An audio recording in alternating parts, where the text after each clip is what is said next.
అయితే చిన్న doubt sir. అయితే 6 ఇయర్స్ అయింది సార్ మ్యారేజ్ అయ్యి. నాకు హెల్త్ పరంగా బాగానే ఉంటుంది, డైట్ మంచిగానే తీసుకుంటాను, గుమ్మడికాయ గింజలు అట్లాంటి అన్ని హెల్త్ బెనిఫిట్స్ అన్నీ తీసుకుంటాను. మా మిస్సెస్కి ఓన్లీ థైరాయిడ్ ప్రాబ్లం ఉంది సార్. నాకు కొంచెం లైట్గా స్పర్మ్ కౌంట్ తక్కువ ఉంది సార్. అయితే నాకు ఏంటంటే అందరు ఐవీఐ అందరు వెళ్ళారు, కానీ నాకు దాని మీద నమ్మకం లేదు సార్. ఎందుకంటే వాళ్ళు మనదే చేస్తారా ఎవరు తెస్తారో మనకు నమ్మకం లేదు. అందుకనే నేను అటు వెళ్ళలేదు, న్యాచురల్గా కావాలని అనుకున్నాను. అయితే నాకు ఏదో ఉంది, సంథింగ్ ఏదో ఎవరో అయితే దొంగ ఉన్నారు అని అనిపించింది నాకు. అయితే మీ వీడియో చూసిన సార్, C10, D10, U5 అదేదో చెప్పారు, 25 రకాల అది ఎక్కడ నాకు తెలియలేదు.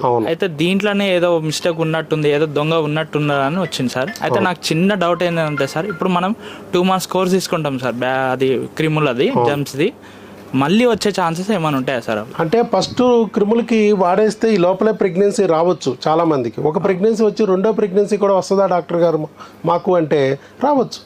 ఆటోమేటిక్గా చాలామంది మా దగ్గరికి వస్తారు, ఫస్ట్ టైం ప్రెగ్నెన్సీలకి క్రిములకి సంబంధించి మందులు వాడతారు, రెండోసారి ప్రెగ్నెన్సీ ఆటోమేటిక్గా వస్తుంది. ఆ వీడియోలు కూడా ఉన్నాయి మీకు. కాకపోతే వాళ్ళకి భయపడి మళ్ళీ క్రిముల నుంచి బిడ్డను కాపాడుకోవాలిగా.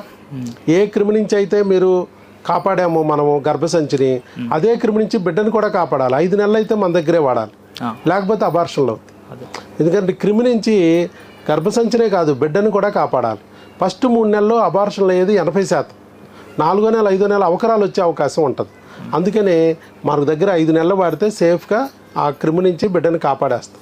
రెండోసారి కూడా ప్రెగ్నెన్సీ ఆటోమేటిక్గా వచ్చింది అనుకోండి, ఒకసారి మన దగ్గరకు వచ్చి 5 నెలలు వాడిచేస్తే సరిపోతుంది.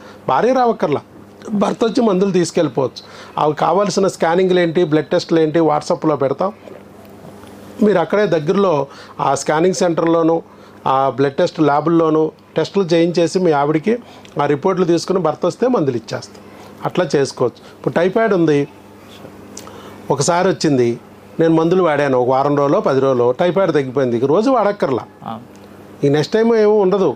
కానీ మళ్ళీ టైఫాయిడ్ తిరగబెడితే మళ్ళీ వాడాలి, చెప్పలేంగా. నీటి ద్వారా గాలి ద్వారా ఆహారం ద్వారా వచ్చే క్రిములు ఇవి. మీ శరీరం వాటికి వీక్గా ఉంది, ఇమ్యూనిటీ లేక టైఫాయిడ్ క్రిమికి చేతులు ఎత్తేస్తుంది అనుకోండి, మళ్ళీ రెండోసారి కూడా చేతులు ఎత్తేసే అవకాశం ఉంది. అలాంటప్పుడు మళ్ళీ కోర్సు పెట్టుకుంటే అయిపోద్ది, మళ్ళీ కోర్సు పెట్టుకుని మళ్ళీ క్లియర్ చేసేసుకోవచ్చు త్వరగా. అట్లా ఈజీ, తెలిసిన వ్యవహారం కదా, సింపుల్ అన్నమాట. ఫస్ట్ టైం మాత్రం అన్ని టెస్టులు చేసి అన్నిట్లో ఏ క్రిమి ఉందో గుర్తించి వాటిని తొలగిస్తాము. తొలగించడంతోనే ప్రెగ్నెన్సీ వచ్చేవాళ్ళు, కౌంట్ ఇంప్రూవ్ అయ్యి అండాల క్వాలిటీ పెరిగి వచ్చేవాళ్ళు ఉంటారు. రాకపోతే హార్మోన్లో కూడా డిఫెక్ట్ ఉందని అర్థం వాళ్ళకి.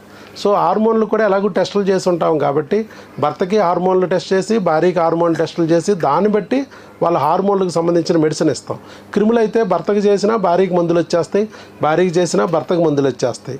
హార్మోన్లు అలా కాదు, ఎవరికి చేస్తేనే వాళ్ళకి మందులు వస్తాయి, ఎవరి ప్రాబ్లంకి తగ్గట్టుగా మందులు ఆలుకుంటాయి, మారిపోతాయి మందులు. సో అది హార్మోన్లు మాత్రం డిఫరెంట్గా ఉంటుంది, క్రిములకు మాత్రం సేమ్ మెడిసిన్ భార్య భర్తలకి. అలా వాడిస్తాం.